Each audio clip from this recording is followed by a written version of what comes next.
जय शिव शंभू। भक्तों, आप सभी लोग जानते हैं कि 7 अगस्त 2025 यानी गुरुवार को पड़ रही है त्रयोदशी तिथि। और भक्तों, यह वह तिथि है जो सावन मास में पड़ने वाली सबसे बड़ी तिथि है, क्योंकि यह सावन मास पड़ने वाली है और इसका बहुत ही बड़ा और विशेष महत्व होता है। पूज्य गुरुजी ने कहा है कि अगर कभी भी मौका लग जाए और सावन मास की त्रयोदशी तिथि को पड़ जाए तो आप लोगों को 3 तुलसी पत्ते वाला उपाय तो अवश्य ही करना चाहिए। इन दोनों का संयोग बहुत ही कम आता है। इसी के साथ में गुरुजी ने अपनी शिव पुराण कथा में बताया है कि इस दिन आपको एक 3 तुलसी पत्ते वाला उपाय तो आपको अवश्य ही करना चाहिए, क्योंकि ऐसा दिन पूरे साल में सिर्फ एक ही बार आता है। और भक्तों, आप सभी लोग जानते हो कि गुरुवार का अगर सबसे बड़ा कोई उपाय है तो वह 3 तुलसी पत्ते वाला उपाय। तो भक्तों, सावन मास की त्रयोदशी के दिन आप लोगों को इस 3 तुलसी पत्ते वाला उपाय को जरूर करना है। बहुत सारे लोग होंगे जिन लोगों ने इस उपाय को ना किया हो, मतलब पूरा साल निकल गया, उन्होंने किसी भी दिन इस 3 तुलसी पत्ते वाला उपाय को ना किया हो। पर भक्तों, आपके पास एक आखिरी मौका बचा हुआ है, जो कि 7 अगस्त 2025 सावन मास की गुरुवार के दिन है। इस दिन आप लोगों को इस वाले उपाय को जरूर कर लेना है। भले ही आपने पूरे महीने भर इस उपाय को न किया हो, पर अगर आपने इस सावन मास के त्रयोदशी के दिन अगर इस वाले उपाय को कर लिया तो आपको इस उपाय को करने का वह फल मिलेगा जिसकी आपने कभी कल्पना भी नहीं करी होगी। इसीलिए आप लोग इस वाले उपाय को एक बार जरूर कर लेना है, ताकि आप लोगों के हाथ से यह मौका ना जा सके और आपको इस उपाय को करने का फल मिल सके। भक्तों, यह उपाय पंडित जी ने अपनी अभी की ही श्री शिव महापुराण की कथा में बताया है। जी, इस उपाय को आज हम आपको बहुत अच्छे से समझाने वाले हैं। इस वीडियो को देखने के बाद इस उपाय को समझने के लिए आपको कोई और वीडियो को देखने की जरूरत नहीं पड़ेगी। तो चलिए भक्तों, उपाय को शुरू करते हैं। देखिए, यह इस सावन मास के त्रयोदशी के दिन ये इतना खास होता है, इतना महत्वपूर्ण होता है। देखा गया है कभी कभी बड़े बड़े पूजा पाठ अनुष्ठान से जो मनोकामना पूर्ण नहीं होते, वह सावन मास की त्रयोदशी के दिन एक छोटे से उपाय करने से ही आपकी मनोकामना पूर्ण हो जाती है। और बहुत सारे लोगों ने इस उपाय को किया भी है और उनको इस उपाय को करने का फल भी जरूर मिला है। अगर आप लोग भी इस उपाय को करना चाहते हैं तो आप इस उपाय को पहले अच्छे से समझ लेना, सुन लेना, उसके बाद करना, आपको इस उपाय का फल जरूर मिलेगा।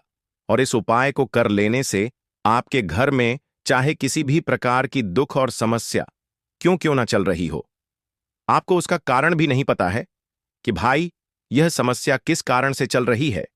उसका कुछ भी कारण हो सकता है, जैसे पितृदोष हो सकता है या किसी भी तरह का मंगल दोष भी हो सकता है। तो इस दिन आप लोगों को यह वाला उपाय कर लेना है। यह एक ऐसा उपाय है जिस उपाय को अगर किसी विशेष दिन पर किया जाए तो भाई उस विशेष दिन का जो है वह तो हमें मिलता ही मिलता है, पर हमने उस दिन पर इस उपाय को किया है तो हमें उससे भी बड़ा फल मिलता है, और फल बहुत जल्दी मिलता है, क्योंकि आप इस उपाय को बहुत ही बड़े और विशेष दिन पर कर रहे हो।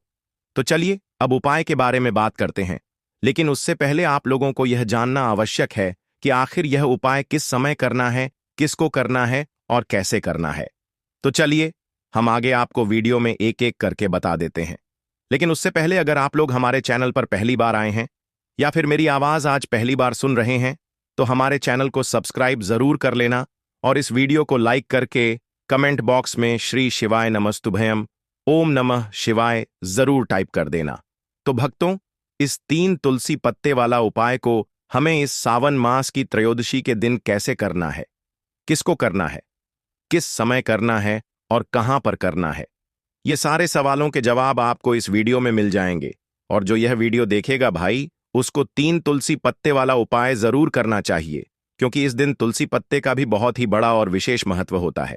आ जाए 3 तुलसी पत्ते वाला उपाय की तो यह सोने पर सुहागा वाली बात हो जाती है, और यह एक बहुत ही बड़ा उपाय हो जाता है इस सावन मास की गुरुवार का। तो अब भक्तों, इस 3 तुलसी पत्ते वाला उपाय को आखिर करना किसको है, सबसे पहले हम लोग वह बात जान लेते हैं। तो देखो, घर की जो बड़ी माताएं बहनें होती हैं, उन माताओं बहनों में से कोई भी एक बड़ी माता बहन इस वाले उपाय को कर सकती है। और भक्तों, अगर आप चाहे तो अपने घर में से सभी सदस्यों को भी इस उपाय को करवा सकते हैं। अगर किसी व्यक्ति की खुद की कोई मनोकामना है, खुद की कोई दुख और परेशानी है जो कि वह अपने लिए ही करना चाहता है, इस वाले उपाय को तो वह खुद अपने लिए भी कर सकता है। बाकी अगर कोई घर में से ऐसा है जो कि अपने पूरे घर परिवार की सुख और शांति के लिए यह वाला उपाय करना चाहता है, तो भाई वह भी कर सकता है। उसमें भी कोई दिक्कत वाली बात नहीं है। कहने का मतलब यह है कि इस उपाय को हर एक सदस्य भी कर सकता है और पूरे घर परिवार के सदस्य के लिए घर की बड़ी माताओं बहनों में से कोई एक माता बहन भी कर सकती है। माताएं बहनें अगर घर में उपस्थित ना हो या वह यह वाला उपाय ना कर पा रही हो, तो फिर घर का कोई बड़ा सदस्य भी इस 3 तुलसी पत्ते वाला उपाय को कर सकता है। चाहे फिर वह पुरुष ही क्यों ना हो, उसमें कोई भी दिक्कत वाली बात नहीं है। उसके बाद में भक्तों जो अगला प्रश्न निकल कर आता है वह यह आता है इस उपाय को लेकर कि आखिर इस उपाय को हमें किस समय करना है, सुबह के समय करना है कि शाम के समय करना है। तो देखो, इस वाले उपाय को आप लोग सुबह के समय भी कर सकते हो और शाम के समय प्रदोष काल में भी कर सकते हो। अब अगर आप पूछो कि भाई सबसे उत्तम समय कौन रहेगा इस 3 तुलसी पत्ते वाला उपाय को करने का, तो हम आपसे बस यही कहेंगे कि इस उपाय को आप सुबह के समय करेंगे तो ज्यादा बेहतर होगा। बाकी अगर प्रदोष काल शाम के समय भी करेंगे तो भी अच्छा होगा, उसमें कोई भी दिक्कत वाली बात नहीं है। तो अब भक्तों, जो अगली सबसे बड़ी और महत्वपूर्ण बात आती है वह यह आती है कि सुबह अगर हम उपाय को करेंगे तो हमें कितने बजे से लेकर कितने बजे तक के बीच में करना है, और शाम के समय प्रदोष काल में करेंगे तो हमें कितने बजे से लेकर कितने बजे के बीच में करना है। तो देखो, सुबह जितनी जल्दी हो सके आप उपाय को करने की कोशिश करना। बाकी अगर किसी कारणवश लेट भी हो जाओ, थोड़ी देर भी हो जाए, तो 10 या 11 बजे तक भी आप उपाय कर लेना, पर 12 बजे से ज्यादा देरी ना हो, ठीक है? इस बात का ध्यान रखना। उसके बाद में भक्तों, अगर शाम के समय प्रदोष काल की बात करें, प्रदोष काल का जो समय है होता है वह शाम के 6 बजे से शुरू हो जाता है। मतलब शाम के 6 बजे से लेकर 7 बजे के बीच का जो समय होता है, यह समय प्रदोष काल का समय होता है। तो आप इस उपाय को 7 या 8 बजे के बीच में भी कर सकते हो। मतलब शाम के 6 बजे से रात 8 बजे के बीच में आप कभी भी इस वाले उपाय को कर सकते हो, उसमें कोई भी दिक्कत वाली बात नहीं है। तो देखो भक्तों, सबसे पहला उपाय देखिए आपको क्या करना है। देखिए, सावन मास के दिनों में विशेषकर भगवान शिव और माता पार्वती और विष्णु भगवान का पूजन किया जाता है। अब साथ ही साथ त्रयोदशी तिथि का दिन भी पड़ गया है। तो ऐसा समझ लीजिए आपके जीवन में धन भी आएगा, सुख भी आएगा, धन बढ़ेगा भी, और साथ ही साथ आपके जीवन के सारे संकटों को भगवान शिव जी दूर कर देंगे। तो चलिए सबसे पहले बात कर लेते हैं सबसे पहले उपाय की, जो कि गुरुवार वाले दिन आपको विशेष करना है। और इस उपाय को करने से आपकी कोई भी ऐसी इच्छा, कोई भी विश जो अभी तक अधूरी है, पूरी नहीं हो रही है, तो आपकी बड़ी से बड़ी विश और मनोकामना भी पूरी हो जाती है। जब आप त्रयोदशी तिथि वाले दिन इस पहले उपाय को कर लेते हैं, तो देखिए, आप सभी जानते हैं कि श्री हरि विष्णु जो है, उन्हें तुलसी दल सबसे प्रिय है।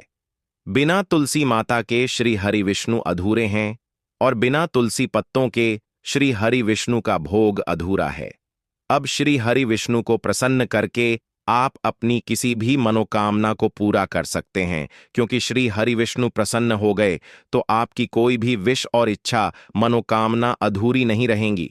देखिए, हम सभी के घरों में माता तुलसी का पौधा अवश्य ही होता है। तो देखिए, हमें तुलसी जी के पौधे से सबसे पहले तो 3 पत्ते तोड़ने हैं।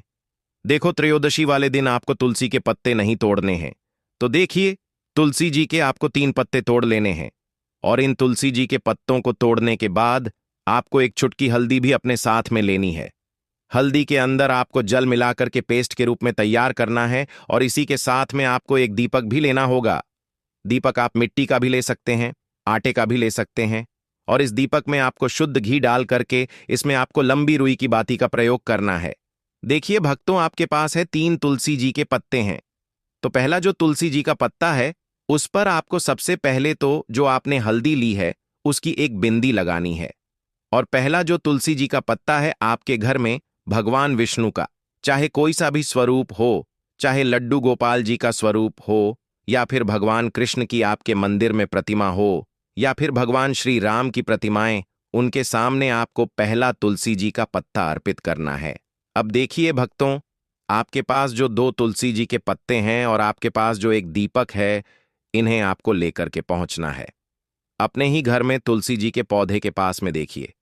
सबसे पहले तो आपके पास जो 2 तुलसी जी के पत्ते हैं, उन पर भी आपको हल्दी की एक एक बिंदी लगानी है और उन दोनों ही तुलसी जी के पत्तों को आपको अपने घर में तुलसी जी के पौधे के वहां पर ही अर्पित कर देने हैं। और इस प्रकार से यह दोनों पत्ते भी तुलसी जी के पौधे के पास में अर्पित करने के बाद अंत में जो आपके पास एक लंबी बाती का दीपक है, इसे आपको तुलसी जी के पौधे के पास में ही प्रज्वलित कर देना है।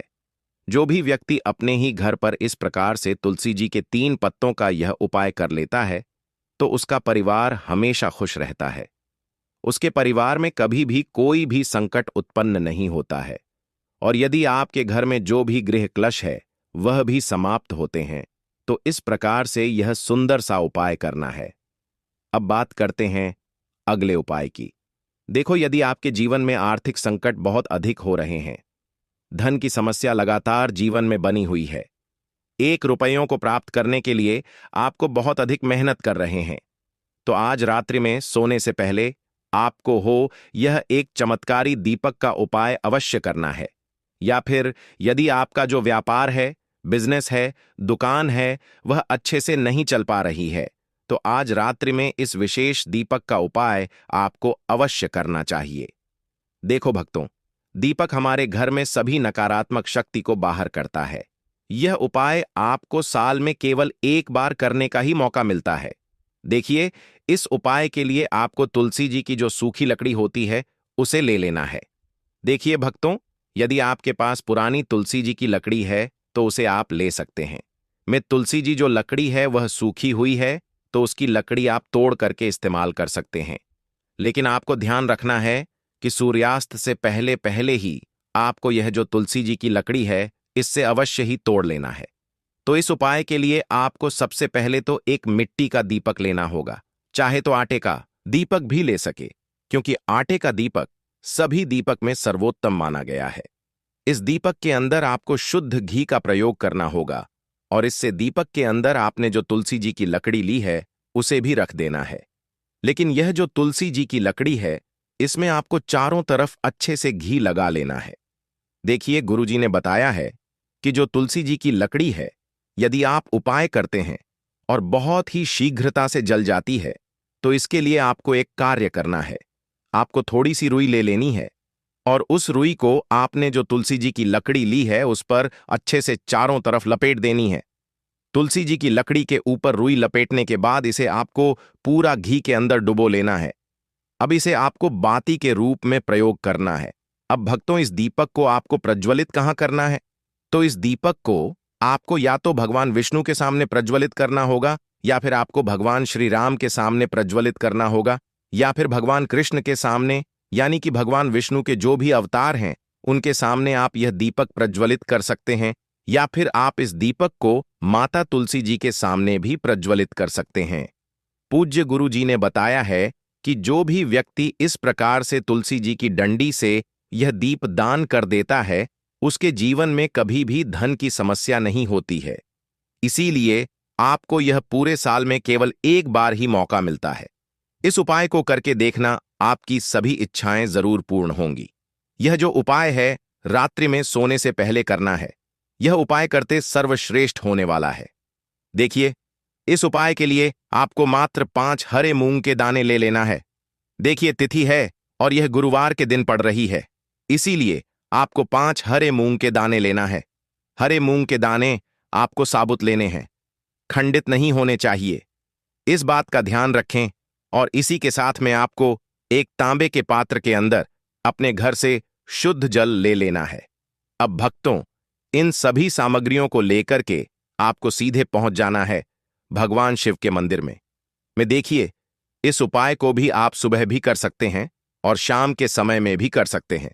देखिए, भगवान शिव के मंदिर में पहुंचने के बाद आपके पास जो 5 हरे मूंग हैं, उनमें से पहला जो हरा मूंग है, आपको शिवलिंग के सामने जो नंदी महाराज होते हैं, और उनका जो पैर उठा हुआ होता है वहां पर आपको पहला हरा मूंग समर्पित कर देना है और आपको ओम नमः शिवाय इस मंत्र का जाप कर लेना है।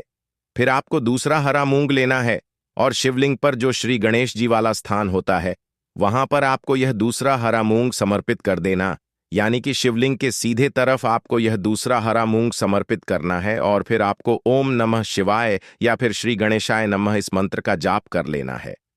तीसरा, हरा मूंग का दान। आपको भगवान शिव की सबसे प्रिय पुत्री माता अशोक सुंदरी वाले स्थान पर समर्पित करना होगा। शिवलिंग की जो जलाधारी होती है, जहां से जल बह के आता है, उसी जलाधारी के बीच में जो कहीं कहीं उठी हुई लाइन होती है सांप की आकृति के रूप में, वहीं पर आपको तीसरा हरा मूंग समर्पित करना है और फिर आपको ओम नमः शिवाय इस मंत्र का जाप कर लेना है। अब भक्तों, चौथा जो हरा मूंग है उसे आपको भगवान कार्तिकेय जी का जो स्थान होता है शिवलिंग पर, वहां पर आपको यह चौथा हरा मूंग का दाना समर्पित कर देना है और आपको ओम नमः शिवाय इस मंत्र का जाप कर लेना है। अब भक्तों, आपके पास जो पांचवा और अंतिम हरा मूंग बचा हुआ है उसे जल के पात्र के अंदर डाल देना है और इस हरे मूंग से युक्त जल से आपको भगवान शिव के शिवलिंग का अभिषेक कर देना है। धीरे धीरे समर्पित करते जाना है और लगातार आपको शिव महापुराण के मूल मंत्र श्री शिवाय नमस्तुभ्यम इस मंत्र का जाप करते रहना है। फिर आपको शिवलिंग के सामने बैठकर, यदि आप अपने बच्चों के लिए यह उपाय कर रहे हैं, यदि आप अपने बच्चों की बुद्धि, ज्ञान और विवेक के लिए उपाय कर रहे हैं, तो उसके लिए आपको प्रार्थना कर लेनी है। या फिर व्यापार में वृद्धि करने के लिए यह उपाय कर रहे हैं तो उसकी कामना करते हुए आपको प्रार्थना कर लेनी है। या फिर अपनी नौकरी के लिए कर रहे हैं, या फिर अपने इंटरव्यू के लिए, या फिर धन की प्राप्ति के लिए कर रहे हैं, जिस भी कामना के लिए आप उपाय कर रहे हैं उसे परिपूर्ण करने के लिए आपको महादेव से प्रार्थना कर लेनी है और फिर आपको वापस अपने घर आ जाना है। पूज्य गुरु जी ने कहा है कि जो भी व्यक्ति इस उपाय को कर लेता है तो यकीन मानिए आपके जीवन की जो सारे संकट, कष्ट और बाधाएं हैं वह सभी समाप्त होंगे। अब हम बात करते हैं तीसरे विशेष उपाय। देखो, भाग्य का साथ आपको मिले तो गुरु बृहस्पति को मजबूत करना बहुत जरूरी होता है। इसीलिए पूज्य गुरुदेव ने एक बहुत ही सुंदर सा उपाय बताया था, जो कि है पीले चावल का थोड़े से अक्षत लेना, चावल लेना। अगर आपको ऐसा लगता है ना कि आपको किसी भी चीज में सफलता नहीं मिल पा रही है, किस्मत का साथ आपको नहीं मिल पा रहा है, तो पीले चावल लेना। पीले चावल कैसे करोगे? 11 चावल लेना साबुत, उसके अंदर पीला चंदन है वह आपको मिला देना है और चावल को पीला रंग कर देना है। ठीक है, साथ में लेना है एक बेलपत्र और साथ में लेना है तांबे के पात्र के अंदर जल। ठीक है, यह तीनों सामग्री लेकर के गुरुवार त्रयोदशी तिथि के दिन सुबह से लेकर के रात्रि तक जब आपकी इच्छा हो तब आप यह उपाय कर सकते हैं। अब आपको क्या करना है?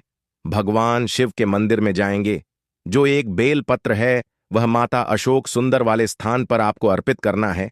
डंडे का हिस्सा जलाधारी की तरफ हो चाहिए